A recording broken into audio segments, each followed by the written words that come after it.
Citizens should have this on their radar and should care about cybersecurity because it's their personal information that could be compromised. It is their credit that can be ruined. We think about social security numbers, bank account information, other personal identifiable information where our identities can be stolen if this information was compromised. In Kirksville, it's a massive information under one roof. We house the data for the police, for fire department, for public works, for the finance department. Data that can be damaging if it gets into the wrong hands. There have been instances in the public sector and in the private sector where criminals have hacked into a system, encrypted the information, and then held it hostage for ransom in order to get your information back. This happened in police departments in Illinois and Massachusetts, and we don't want taxpayer dollars going to pay ransom to get the information that is ours to begin with. And just think about how much information your child's school has about them.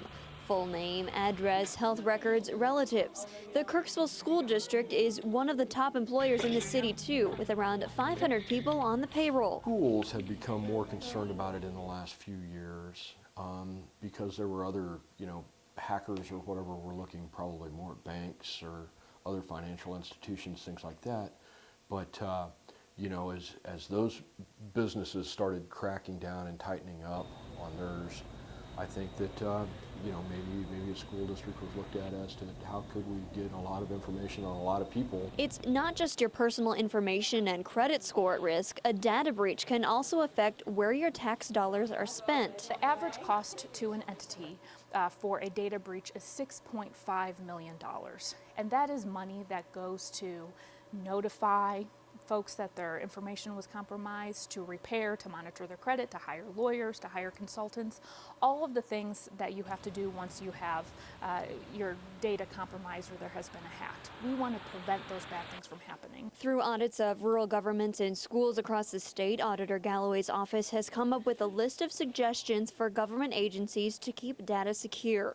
Those include passwords that are not to be shared, no more access to data than what is needed, backups to systems, and staff and employee training. Suggestions that city and school leaders say they have already been following. You're only as good as your system.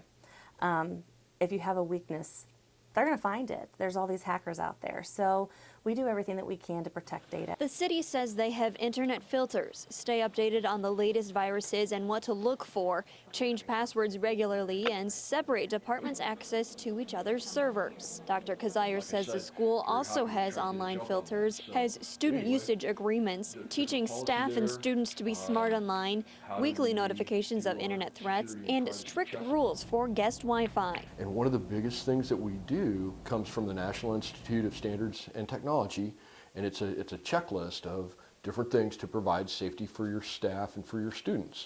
Security for our students and our staff is trying to educate them in a way to be good cyber citizens.